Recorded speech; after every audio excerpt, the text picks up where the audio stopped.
പരിശുദ്ധ കന്യക പ്രാരംഭ സഭയിൽ. മിശിഹ കാൽവരിയിലെ കുരിശിൽ ലോകപാപ പരിഹാരാർത്ഥം ജീവൻ ഹോമിച്ചു.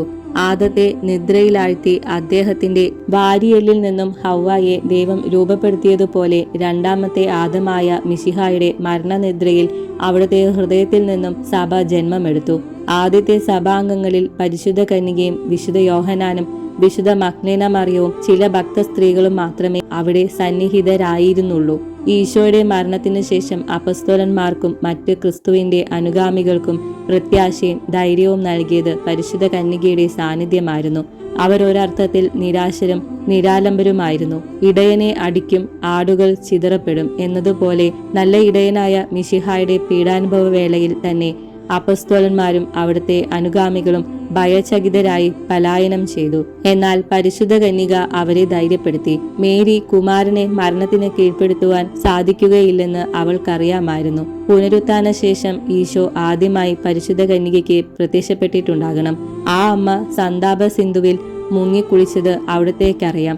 അതിനാൽ ദിവ്യമാതാവിനെ അവിടുന്ന് ആശ്വസിപ്പിച്ചു. ദിവ്യസുതൻ അക്ഷയം, ലഘുത്വം, ദീപ്തി, സൂക്ഷ്മം എന്നീ ഗുണവിശേഷങ്ങളോട് കൂടി പുനരുത്ഥാനം ചെയ്തപ്പോൾ മാതാവ് അനുഭവിച്ച ആനന്ദം അവർണ്ണനീയമാണ്. ഈശോയുടെ സ്വർഗാരോഹണ അവസരത്തിലും മറ്റു പല സന്ദർഭങ്ങളിലും മേരിയും സന്നിഹിതയായിരിക്കണം. സ്വർഗാരോഹണ അവസരത്തിൽ പരിശുദ്ധാത്മാവിന്റെ ആഗമനം വരെ അപ്പസ്തോലന്മാരും മറ്റുള്ളവരും പരിശുദ്ധ കന്യകയുടെ നേതൃത്വത്തിൽ പ്രാർത്ഥനാ നിരതരായി ചെലവഴിച്ചു. 10-ാം ദിവസം പരിശുദ്ധാത്മാവ് അപ്പസ്തോലന്മാരുടെ മേൽ എഴുന്നള്ളി വന്നു. പരിശുദ്ധാത്മാവ് ആദ്യമായി പരിശുദ്ധ കന്യകയുടെ മേൽ എഴുന്നള്ളി വന്നപ്പോൾ മിശിഹായുടെ ശരീരം രൂപം കൊണ്ടു. 2-ാം പ്രാവശ്യം പരിശുദ്ധ കന്യകയുടെ നേതൃത്വത്തിൽ സമ്മേളിച്ച അപ്പസ്തോലന്മാരുടെ മേൽ പരിശുദ്ധാത്മാവ് എഴുന്നള്ളി വന്നപ്പോൾ തിരുസഭയുടെ ഔപചാരികമായ ഉദ്ഘാടനം നിർവഹിക്കപ്പെട്ടു.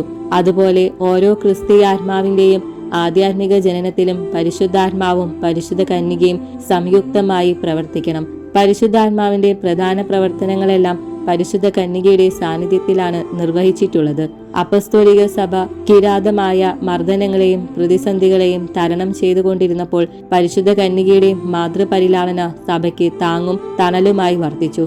നമ്മുടെ അനുദിന ജീവിതത്തിൽ നമുക്ക് അഭിമുഖീകരിക്കേണ്ടി വരുന്ന പ്രശ്നങ്ങളിലും വിപത്തുകളിലും ദിവ്യജനനി നമ്മെ സഹായിക്കുന്നതാണ്.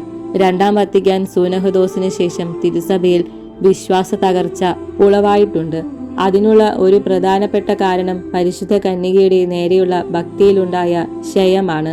മരിയ ഭക്തിക്കുള്ള മാന്ദ്യം വിശ്വാസ തകർച്ചയ്ക്ക് കാരണമാകുമെന്നുള്ളത് നിസ്തർക്കമത്രേ.